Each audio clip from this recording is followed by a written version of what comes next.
away my sin. Nothing but the blood of Jesus. What can make me whole again? Nothing but the blood of Jesus.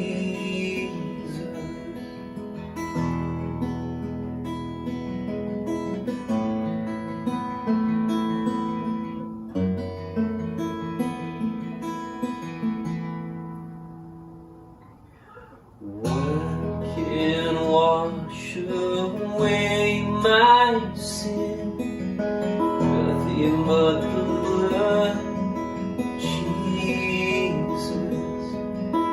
What can make me whole again?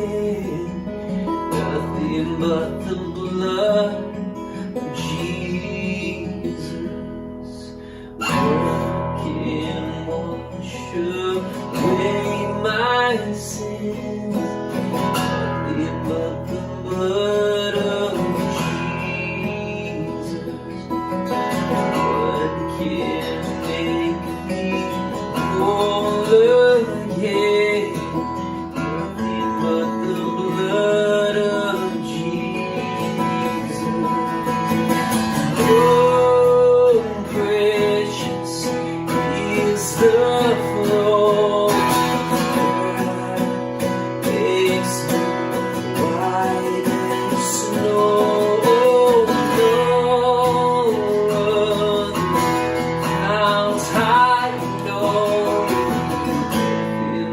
The blood of Jesus.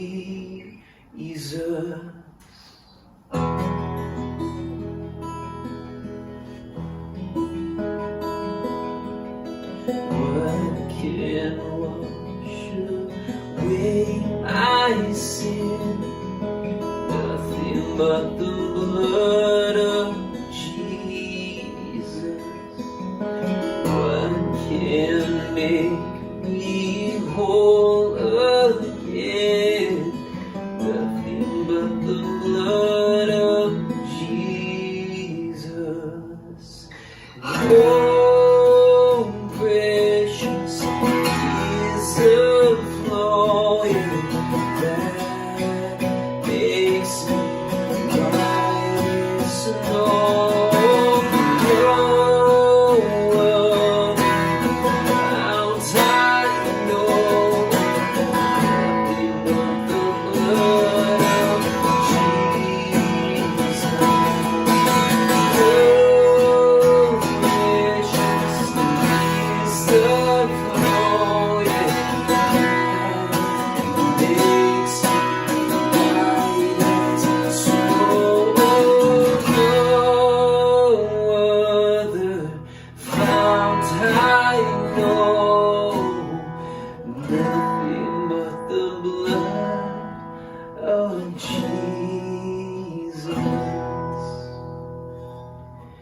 It's nothing but the blood.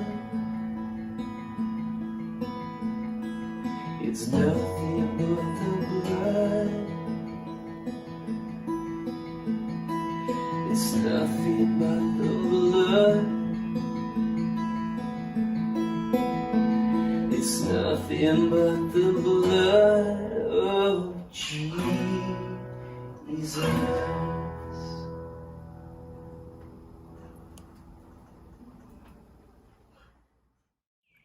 I'm standing behind this flag here because it's just a reminder. This is Memorial Weekend, and we remember that people actually gave their life for our freedoms. Those are so important lessons. And just a reminder today, just to say thank you. Whenever you see a veteran, whenever you see somebody that has been served in the that serves in the military, but it's beyond that. Those that are willing to give their life for freedom. And in fact, really in all of us, there ought to be a part of that spirit that makes us want to give up our lives for the freedoms that we have, the wonderful country that we have, the freedoms to worship and to grow and to be who God calls us to be. So this is great. Just a reminder today, say thank you to a veteran, but also remember those that gave their life for the freedoms that we have. Well, as you know, we take our our scriptures from the One Year Bible. And today's no different. Now, we've been reading all about David, and there's really a very interesting story about David and Bathsheba. That's a very fascinating story. I encourage you to read it on your own. I'm not going to take time to talk about that today. You can also read in his Psalms, which are really good.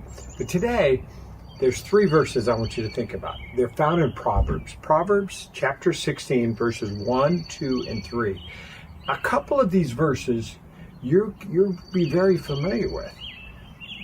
But I don't think you've taken them to be together, and I think the 3 go together. So let's look at the 3 as they go together. The first one is this: we can make our own plans, but the Lord gives the right answer. Boy, is that ever apparent in these days. I keep thinking I have a great plan, I know what we're supposed to do, and the governor changes our plan, or the president changes our plan, or the health department changes our plan, and right now we're meeting, as far as I know, for the next few Sundays. We're going to be down at the farm having our services together. We found a good, safe way to meet together.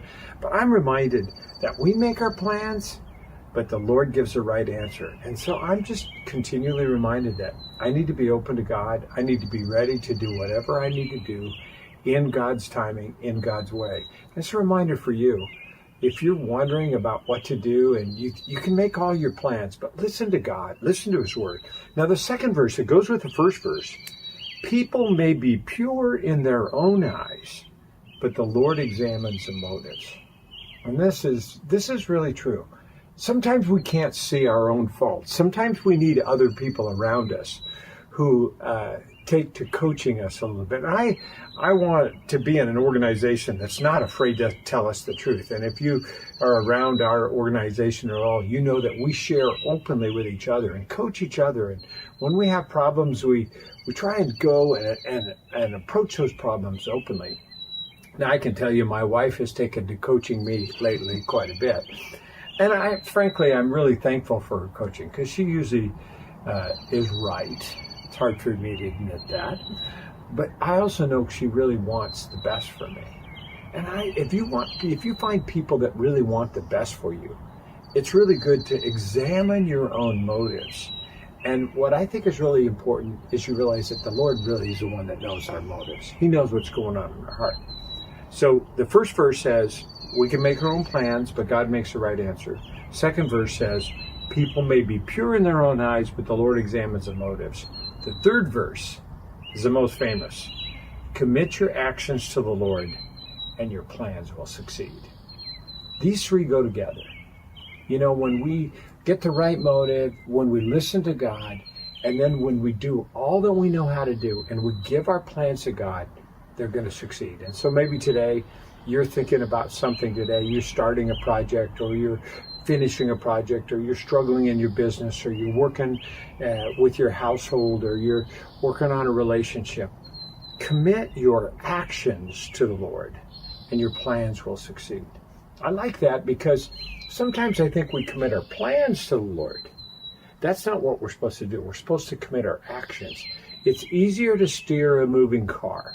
So you get going, you get the right motive, you get the right plans, you listen for God, and you start headed down the way, and God will direct you in the right way to go. Well, I hope that's an encouragement for you today. I want to end this today by just saying thank you to all that have made our freedoms possible. It's Memorial Weekend. I hope you have a great Memorial Monday, and let's thank God for this great place of freedom that we have and that we live in. And let me remind you today, God works all things to good for those that love God. I love God. I hope you love God. If you don't love God, start loving Him today.